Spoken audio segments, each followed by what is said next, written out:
Hello everyone. So by now you have decided for taking a drop, but you are little bit confused कि आखिर start कैसे करना। In this video I am going to share my journey कि आखिर मैंने अपने drop year में कौन सी स्ट्रेटेजी फॉलो की थी जिसके थ्रू मैंने नीट क्रैक किया, ताकि आपको ज़रा सा कुछ हिंट और आइडिया मिल सके और आप जल्दी से अपना प्रिपरेशन स्टार्ट कर सके। और बिफोर स्टार्टिंग वीडियो में कुछ बता देना चाहता हूँ कि मैंने जो नीट क्रैक किया था वो मैंने थर्ड ड्रॉप में क्रैक किया था और मेरा जो मार्क्स था वो 628 था। और जो मैंने थर्ड ड्रॉप में मैंने सिर्फ सेल्फ स्टडी से ही नीट क्रैक किया था without any coaching. So without wasting time let's start the video. पिछले दो ड्रॉप्स की गलतियों को एनालाइज करने के बाद मुझे ये पता चला कि आखिर मैंने क्या क्या गलतियाँ की थी और मुझे इस बार क्या करना है। और मैंने तीनों सब्जेक्ट्स के लिए अलग अलग स्ट्रेटेजीज फॉलो की थी। Physics was the main villain for me, और फिजिक्स वो सब्जेक्ट था जिसकी वजह से मुझे 3 बार ड्रॉप लेना पड़ा, क्योंकि आप लोगों में से बहुतों का फिजिक्स वीक होगा और इसी के कारण से आप लोगों का नीट क्रैक नहीं हो पाया होगा। पिछले 2 ड्रॉप्स के लिए मैंने कोचिंग लिया था और वहाँ मैंने देखा कि स्टार्टिंग के जो 2-3 मंथ्स हैं वो बस बेसिक मैथ्स एंड काइनेमेटिक्स में ही गुजार देते हैं। इतना बड़ा फिजिक्स का सिलेबस है जिसमें से कि हम लोगों को मुश्किल से 9 या 10 मंथ्स मिल रहे होते हैं फॉर नीट, और उसमें से 2 से 3 महीने जो है सिर्फ बेसिक मैथ्स और काइनेमेटिक्स में ही ख़त्म कर देते हैं, और बाकी जो टाइम बचे हुए होते हैं उसमें जल्दी जल्दी हम लोग का सिलेबस भगाते हैं। बेसिक मैथ्स में हम लोग को सिर्फ बेसिक कंसेप्ट ही जानने होते हैं, जैसे कि ट्रिग्नोमेट्री में simple sine theta cos theta उसके सिंपल फॉर्मूलेस जानने होते हैं। लॉगरिथम में हम लोग को सिंपल से लॉग के जो सिंपल से सॉल्यूशन होते हैं वो जानने होते हैं, और ये जो लॉगरिथम के जो क्वेश्चन है वो हम लोग फिजिक्स में भी आएंगे और फिजिकल केमिस्ट्री में भी आएंगे। इसके लिए आप क्या कर सकते हैं कि 1 to 10 का जो लॉग का वैल्यू वो याद रखो, बाकी आपका काम तुरंत हो जाएगा। एंटी लॉग कैसे निकालते वो सिंपल वो पता करो। डिफरेंशिएशन और इंटीग्रेशन के सिंपल फॉर्मूले से याद करो, और उसका सिंपल बेसिक मैथ्स जो है जो बेसिक अप्लाइड होते हैं वो बस पता करो। आपको बहुत ज़्यादा हाई आपको उसमें पता करने की जरूरत नहीं है। रिमेंबर कि आप नीट क्रैक कर रहे हो, आप आईटी के लिए प्रिपरेशन नहीं कर रहे हो, so don't waste your time in that.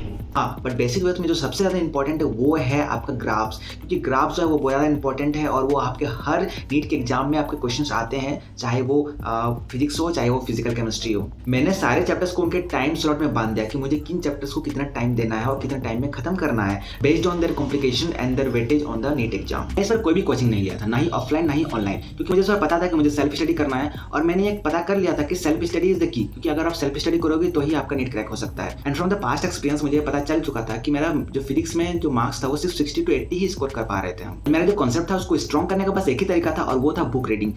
Yes, मैंने फिजिक्स के लिए इस बार बस बुक रीडिंग किया था, और वो बुक था जो मैंने फॉलो किया था वो था प्रदीप का बुक। मेरे पास ऑलरेडी था जो मैंने 11-12 में जो खरीदा था। मैंने उसमें काफ़ी अच्छा से एक्सप्लेनेशन दिया हुआ था। जरूरी नहीं कि आप भी प्रदीप का ही फॉलो करो, बट और भी बहुत सारे मार्केट्स में बुक अवेलेबल है, आप उसको भी फॉलो कर सकते हो। बट मुझे प्रदीप उस टाइम अच्छा लगा था और उसके क्वेश्चंस भी काफ़ी अच्छे थे और उसका एक्सप्लेनेशन काफ़ी अच्छा था, जो कि बच्चा जो है खुद पढ़ के समझ सकता था। तो मैंने क्या किया कि सारे चैप्टर्स को एक एक करके मैंने शुरू से रीडिंग किया, और प्रीवियस ईयर जो मैंने जो कोचिंग दिया था कुछ चैप्टर्स वहाँ के टीचर्स मुझे काफ़ी अच्छे से पढ़ाए थे, उसका नोट्स मुझे काफ़ी अच्छा लगा था। तो प्रीवियस ईयर के नोट्स प्लस मैंने जो इस बार पढ़े थे फ्रॉम द प्रदीप, मैंने उसके कंसाइज नोट्स कंबाइन करके मैंने एक खुद का एक नया नोट्स बनाया था। ठीक, मेरे लिए वो नोट्स जेम था। मतलब मैं क्या बता सकता हूँ, अगर वो नोट्स मैंने नहीं बनाए होते तो मेरा आज शायद नीट क्रैक नहीं हुआ होता। ठीक है, और मेरे वो नोट्स इतने अच्छे थे कि जब लास्ट टाइम में मैं सिर्फ वही नोट्स को ही पढ़ रहा था और मैं कुछ भी नहीं पढ़ रहा था, ना ही कोई बुक पढ़ा ना ही कोई स्पेशल स्टडी मटेरियल पढ़ा, बस वो मेरे नोट्स ही काम आ रहे थे लास्ट टाइम में। साथ ही साथ मैंने एक फॉर्मूला बुक भी बनाया था जिसमें सभी चैप्टर्स के सिर्फ फॉर्मूला लिखे हुए थे, सिर्फ फॉर्मूलास लिखे हुए थे। आपको ये पता होना चाहिए कि अगर आपका फिजिक्स स्ट्रॉन्ग करना है तो सबसे पहले उस चैप्टर का आपको फॉर्मूले सबको अच्छे से याद होने चाहिए। और आप रिसेंट जो नीट का पेपर बन रहा है आप उसमें देख सकते हो कि करीबन 30 to 40% क्वेश्चन जो है वो सिंपली जो है वो फॉर्मूला बेस्ड क्वेश्चन है, कि फॉर्मूला में आप डाटा लगाओ और तुरंत आपका आंसर आ गया। सो फॉर्मूला तो याद होना मस्ट है। क्वेश्चन सॉल्व करा तो बस मैं फिजिक्स का PIQ सॉल्व करा था। यस, हो सकता है कि मैंने थोड़े से गलती की हो कि मैंने न्यू क्वेश्चंस ट्राई नहीं किए थे, बस मैं PYQ यूज़ किया था। ठीक है, और जो NCERT के जो इंटरेस्ट क्वेश्चन है वो बहुत ज़्यादा इंपॉर्टेंट है। ठीक है, तो मैंने वो भी सॉल्व किया था। And from the current scenario मैं आपको ये सजेस्ट करना चाहता हूँ कि बस PYQ के भरोसे मत रहो। ठीक है, क्योंकि हर साल क्या हो रहा है, क्वेश्चन का पैटर्न थोड़ा चेंज हो रहा है। ठीक है, तो मैं आपको सजेस्ट करूँगा कि कोई एक टेस्ट सीरीज ज्वाइन कर लो, और उसका हर वीक में टेस्ट आएगा ही आएगा, तो हर वीक में न्यू क्वेश्चंस पैटर्न में आएंगे, तो उन्हें सॉल्व करना बहुत जरूरी हो जाता है। ठीक है, और साथ ही साथ फिजिक्स का जो NCERT बुक है पहले उतना ज़्यादा इंपॉर्टेंट नहीं रहता था, क्योंकि पहले क्या करते थे बच्चे फिजिक्स के NCERT बुक नहीं भी पढ़ते थे तो काम चल जाता था। बट नाउ आप अभी देख सकते हो कि मोस्ट ऑफ द क्वेश्चन जो है इस बार 2023 में जो आए हैं वो SSR बेस्ड आए हैं। तो अगर आप बुक रीडिंग नहीं करोगे, अगर आपके पास अच्छे से कॉन्सेप्ट नहीं रहेगा तो आप सॉल्व नहीं कर सकते हो ना।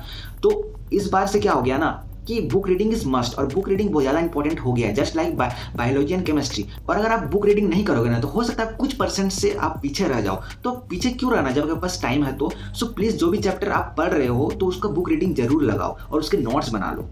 और मैंने इसी स्ट्रेटेजी को फॉलो करके नीट 2021 में 120 प्लस मार्क्स स्कोर किए थे सिर्फ फिजिक्स में।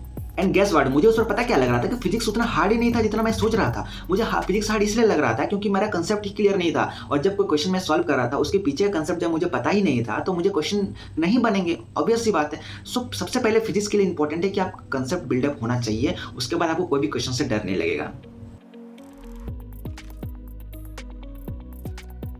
Chemistry was moderate for me. मैं केमिस्ट्री में करीबन 100 to 120 स्कोर कर रहा था, बट मुझे पता था कि मैं केमिस्ट्री में और भी ज़्यादा स्कोर कर सकता। केमिस्ट्री के लिए मैंने पिछले कोचिंग के ही नोट्स प्रिफर किए थे, क्योंकि जो मैंने पिछले कोचिंग जो किया था वहाँ के जो नोट्स थे केमिस्ट्री के खासकर वो बहुत ही अच्छे थे और बहुत ही अच्छे वेल मैनेड में थे। मुझे पर्सनली बहुत ज़्यादा पसंद आया था, खासकर फिजिकल केमिस्ट्री एंड ऑर्गेनिक के, ठीक है। तो मैंने बस उसी को रीड किया था और एनसीईआरटी को रीड किया। और इनऑर्गेनिक जो मेरे लिए वीक था, कुछ चैप्टर्स मैंने यूट्यूब में जो फ्री वीडियोस अवेलेबल थे उसको मैंने प्रिफर किया था। आप फिजिक्स के लिए भी क्या कर सकते हो कि यूट्यूब में बहुत सारे फ्री वीडियोस अवेलेबल है। अगर कोई भी चैप्टर जैसे कि मान के चलो आपको रोटेशन आपको अच्छा से समझ में नहीं आ रहा तो उसके लिए आप यूट्यूब में प्रिफर कर सकते हो। उसी तरह मैंने केमिस्ट्री के लिए भी जो इनऑर्गेनिक के कुछ ब्लॉक्स जैसे पी ब्लॉक हो गया, एस ब्लॉक हो गया, वो मैंने अच्छा से नहीं पढ़े थे, तो उसके लिए भी मैंने क्या किया कि यूट्यूब में बहुत सारे फ्री वीडियोस थे, उनसे मैंने कंसेप्ट लिया। और खासकर केमिस्ट्री के इनऑर्गेनिक के लिए जो एनसीईआरटी बुक है उसको फॉलो करना बहुत ही ज़्यादा जरूरी हो जाता है। बट आज के करंट सिनेरियो में अगर देखा जाए तो ऑर्गेनिक, इनऑर्गेनिक और फिजिकल केमिस्ट्री, इन तीनों के लिए आपको एनसीईआरटी बुक रीड करना बहुत ज़्यादा जरूरी हो जाता है। क्योंकि फिजिकल केमिस्ट्री का भी अगर 2023 के क्वेश्चंस अगर देखा जाए तो उसमें भी बहुत सारे क्वेश्चन जो है वो असम्पशन बेस्ड है, उतना ज़्यादा न्यूमेरिकल्स नहीं दिया गया है। तो इस बार क्या कर रहा है एनटीए, ज़्यादा फोकस कर रहा है आपके नॉलेज के ऊपर, ठीक है, कि आप कितना ज़्यादा एनसीईआरटी को पढ़ रहे हो लाइन बाय लाइन। तो हर एक जो चैप्टर्स है उनका आपको कंसेप्ट डीप नॉलेज होना जरूरी है। केमिस्ट्री में शॉर्ट नोट्स बहुत ज़्यादा मायने रखते हैं, फिजिक्स में भी शॉर्ट नोट्स बहुत ज़्यादा मायने रखते हैं जो कि मैंने बनाए थे, और केमिस्ट्री में भी शॉर्ट नोट्स बहुत ज़्यादा मायने रखते हैं। खासकर फिजिकल केमिस्ट्री के लिए फार्मूला नोटबुक बहुत ज़्यादा इंपॉर्टेंट है, हर एक चैप्टर्स का फार्मूला नोटबुक होना जरूरी है। और इनऑर्गेनिक केमिस्ट्री के लिए एक छोटा सा बुक रखो जिसमें कि जो भी छोटी छोटी चीज़ें उनको नोट डाउन करते हो, जैसे कि हो गया जैसे बॉन्ड लेंथ ऑर्डर हो गया, बॉन्ड स्ट्रेंथ ऑर्डर हो गया, साइज हो गया, इलेक्ट्रोनेगेटिविटी हो गया, सबका जो ऑर्डर है ना वो याद रखना बहुत ज़्यादा जरूरी हो जाता है। और उसके लिए मैंने एक छोटा सा डायरी रखा था और मैंने सारी चीज़ें वहीं पर लिखी हुई थी, और हर दिन मैं उन्हें एक बार रिवाइज करता था, हर दिन मैं उन्हें रिवाइज करता था। और इस तरह से मेरा इनऑर्गेनिक केमिस्ट्री भी बहुत ज़्यादा स्ट्रॉन्ग हो गया था। और केमिस्ट्री के लिए मैंने ज़्यादा कुछ फॉलो नहीं किया था, प्रीवियस ईयर क्वेश्चन बहुत ज़्यादा इंपॉर्टेंट थे, और साथ ही साथ जितने भी एनसीईआरटी के इंटेस्ट क्वेश्चन है वो बहुत ज़्यादा इंपॉर्टेंट है। अगर मोटा मोटी तौर पर देखा जाए तो केमिस्ट्री के लिए आपके पास नोट्स होना बहुत ज़्यादा जरूरी हो जाता है, और खासकर एनसीईआरटी रीडिंग बहुत ज़्यादा जरूरी हो जाता है। और मैंने इसी स्ट्रेटेजी को फॉलो करके मेरे केमिस्ट्री में 160 प्लस स्कोर किया था। Many of you must be thinking कि अरे मेरा तो बायोलॉजी स्ट्रॉन्ग है, बट रिमेंबर अगर आपका बायोलॉजी में 340 से कम मार्क्स स्कोर कर रहे हैं सो यानी आपका बायोलॉजी वीक है। बायोलॉजी एक ऐसा सब्जेक्ट है जिसमें कि आप 360 आउट ऑफ 360 स्कोर कर सकते हैं, एंड ये जो है पूरा नीट का हाफ वेटेज रखता है। सो और बायोलॉजी उतना हार्ड भी नहीं है, बायोलॉजी इजी है, सो आप आराम से 360 आउट ऑफ 360 स्कोर कर सकते हैं। बायोलॉजी के लिए मैं कुछ नहीं ज़्यादा करना चाहता हूँ, उसके लिए बस एक ही कहना चाहता हूँ, एनसीईआरटी। अगर आपने एनसीईआरटी को भगवान मान लिया, एनसीईआरटी का डेली पाठ लगाना शुरू कर दिया, पार्ट इन द सेंस कि आप अगर एनसीईआरटी को डेली पढ़ रहे होते हो और आप, तो आपका स्कोर बहुत ज़्यादा बूस्ट करेगा। देखो अगर आपका स्कोर बायोलॉजी में 200 से बिलो आ रहा है तो सबसे पहले बात है कि आपका कंसेप्ट क्लियर नहीं है, ठीक है। तो सिर्फ एनसीईआरटी बुक्स को पढ़ के आपका कंसेप्ट क्लियर नहीं हो सकता है। हो सकता है कि आप पहले कोई कोचिंग ज्वाइन नहीं की हो, तो मैं आपसे इंसिस्ट करूंगा कि जो यूट्यूब में फ्री वीडियोस अवेलेबल होंगे आप उनसे जो है एक बार हर एक चैप्टर को एक बार अच्छे से पढ़ सकते हो, ठीक है। बहुत सारे ऐसे चैप्टर्स है जो आपको सिर्फ पढ़ के जो है ना आप समझ नहीं सकते, जैसे कि जेनेटिक्स हो गया, ठीक है, फिर जैसे कि ह्यूमन फिजियोलॉजी हो गया, प्लांट फिजियोलॉजी हो गया। सिर्फ अगर आप उन सारे चैप्टर्स को बस एनसीईआरटी से रीडिंग करोगे तो आपका कंसेप्ट क्लियर नहीं हो पाएगा, क्योंकि वो बहुत ज़्यादा कंसाइज वे में लिखा गया है, ठीक है। हम मानते हैं कि जो सारे क्वेश्चन है वो एनसीईआरटी से ही आते हैं, बट उन सभी का डीप नॉलेज होना जरूरी है। सो आई विल सजेस्ट कि आप कोई भी किसी भी टीचर का लेक्चर्स आप देख सकते हो, उसके बाद अगर एक बार जहां आपका कंसेप्ट क्लियर हो गया, मैं बस उसके बाद आपको यही सजेस्ट करूंगा कि उसके बाद आपको कोई भी वीडियो लेक्चर देखने की जरूरत नहीं है। बस आपको क्या करना है कि एनसीईआरटी को ही बार बार रीडिंग करना है, एनसीईआरटी को ही बार बार रीडिंग करना है। जितनी बार हो सके उतनी बार एनसीईआरटी बायोलॉजी को पढ़ो, पीवाईक्यू सॉल्व करो, और ट्राई करो कि और ज़्यादा क्वेश्चन सॉल्व करने के, जितने भी न्यू क्वेश्चन सॉल्व करना चाहो उतने ज़्यादा कर सकते हो एनसीईआरटी बायोलॉजी के लिए, ठीक है। और इसके लिए भी मैं सजेस्ट करूंगा कि आप कोई नीट के लिए टेस्ट सीरीज ज्वाइन कर सकते हो। तो टेस्ट सीरीज ज्वाइन करना मस्ट है। टेस्ट सीरीज ज्वाइन नहीं करोगे तो सिलेक्शन मुश्किल है, ठीक है। तो मैंने भी टेस्ट सीरीज ज्वाइन किया हुआ था और हर वीक टेस्ट देता था। तो टेस्ट से भागना नहीं है, ठीक है। उसमें आपको कोई भी जज नहीं करने वाला है कि आप तुम्हारा मार्क्स कम आ रहा है, ठीक है, तुम पढ़ नहीं रहे हो। तो इसमें आपका सेल्फ इंप्रूवमेंट होगा। तो टेस्ट सीरीज ज्वाइन करना मस्ट। और मैंने इसी स्ट्रेटेजी को फॉलो करके बायोलॉजी में 345 प्लस स्कोर किया था। देखो ओवरऑल वीडियो का जो समरी है वो क्या है। देखो नीट क्रैक करने के लिए जो सबसे पहला क्राइटेरिया आपको फॉलो करना चाहिए वो है कि आपका सिलेबस कंप्लीट होना चाहिए, ठीक है। अगर आपका सिलेबस ही कंप्लीट नहीं होगा तो आप कैसे नीट क्रैक कर पाओगे, ठीक है। तो सबसे पहला आप कोशिश करो कि 6th मंथ, आने वाले 6 या 7 महीनों में आप एक बार पूरा सिलेबस को कंप्लीट करो, ठीक है। और मैंने भी यही किया था। मैंने क्या किया था कि 6 महीनों में मैंने एक बार पूरा नीट का सिलेबस कंप्लीट कर लिया। फिर अगले 2 महीने में मैंने दूसरी बार नीट का सिलेबस कंप्लीट किया। फिर अगले 1 महीने में मैंने तीसरी बार नीट का सिलेबस खत्म किया। और सिर्फ मैंने 15 डेज में 4th टाइम सिलेबस खत्म किया, ठीक है।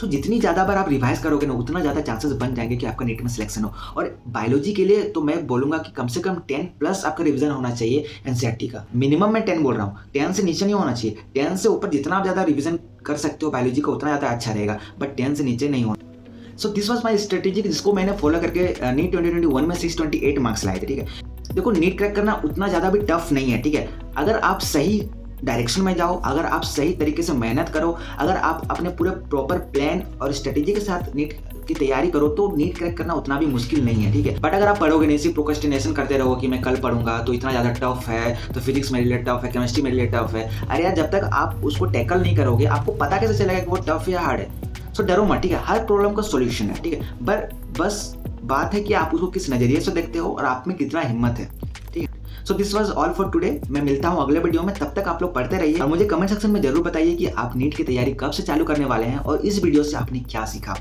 Thank you and all the best.